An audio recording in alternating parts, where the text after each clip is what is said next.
Kevin Love's value is very low. I think he's going to have to wait until the summertime to get traded. Especially with years on that deal. And to take a little deeper to that point, Kevin Love, yes, has a certain skill set. He can stretch the defense and knock down the threes, but that's real expensive right now at this point in the year, knowing that you have to give up so much just to get Kevin Love. $30 million. Exactly, but with Tristan Thompson, you know exactly what you get, a great screening setter, the rim protector, more importantly, a guy that's going to bring a little extra energy around the basket. We went to one of Brendan's former teams. How about one of your former teams? The Magic face the Celtics. The Deceased miss out on a chance to fill a big need with Capella going to Houston. Yeah, my Magic team, Brendan, I like a lot of the pieces. You look at Aaron Gordon, you know, Isaac obviously got hurt a few weeks ago. A lot of the young pieces, Chris, but I don't say they really mesh well together. I think Markelle Fultz did a decent job all year showing that he's getting his confidence back, but I'm not sure which piece to move for my old team if I want to really take them serious and hold on and try to fight for an eighth spot or just make the playoffs, period. Yeah, I'm not really sure what the Orlando Magic need. They don't really have that guy that really pops out at you as a franchise guy, but Aaron Gordon looking good right there. Looking real good. I see you, young fella. I like that he's coming in real smooth, but I agree with you, Chris. I think the Celtics really missed the boat. Getting Clint Capella would have been huge for this team, especially when you look at them trying to compete in the Eastern Conference and make the playoffs. Yeah. More than likely, you're going to run into the Milwaukee Bucks with Giannis, and you're going to need somebody that is big at that rim that can block shots and rebound. Clint Capella does that, 14 rebounds per game, along with 14 points, a walking double-double. So I think Boston missing on Clint Capella is really going to hurt them.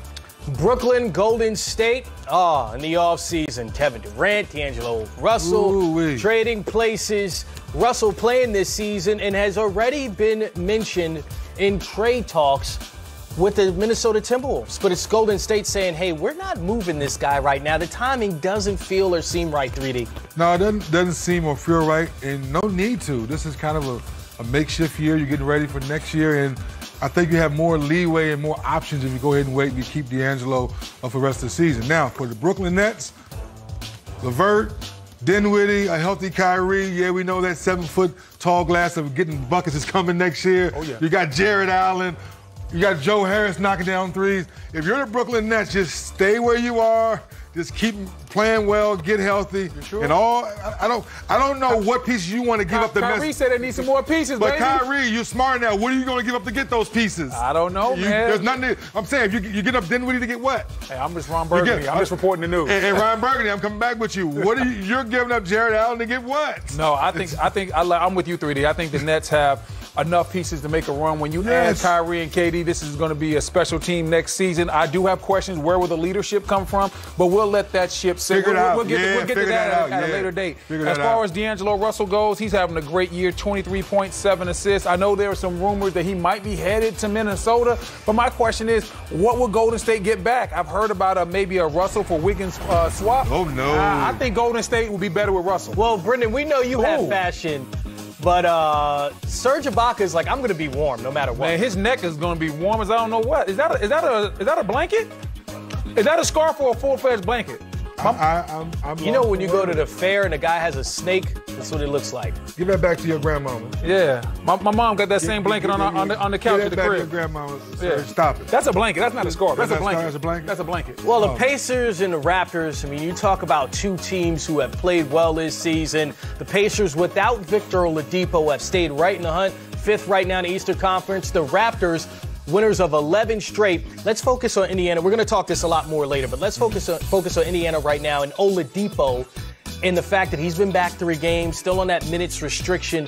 What are you expecting from him in a contest like this and going forward through the All-Star break? Well, I'm just waiting for Oladipo to find his rhythm and get back acclimated to this team. A lot has changed since he's been gone. He's been gone for a full calendar year. And since he's left, a lot of furniture has shifted. That's right. When he went out, it was just him and Bogdanovich is the only scorers on this team. Now there's T.J. Warren. All-Star, Domantas Sabonis. You have Sabonis is now came from a 6-man to a guy that's an all-star. You look at Malcolm Brogdon. He has stepped up as well. So Oladipo is trying to figure out, where do I get my points? How do I fit into the flow? And then at the same time, he's trying to work himself back into shape, get better condition, and prove to himself that that leg is strong. You know, 3D, how it is. Yeah. When you come back from injury, there's still some mental hurdles you have to get past. That's the biggest thing for me, Chris, is getting over that mental hurdle, understanding I gotta get my legs back to game action. Once that happens, he's going to be fine. Yep. We know his character has never been questioned.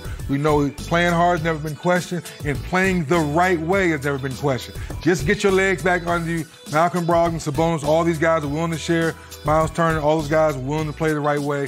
When he gets 100%, I can see this team even getting better when the playoffs get here. Hey, we know his singing voice has never been questioned either. That boy can sing. Like he say, Grandma, come get my Snuggie. Hey, man, come on. Hey, I like Serge Ibaka, man, but come on, man.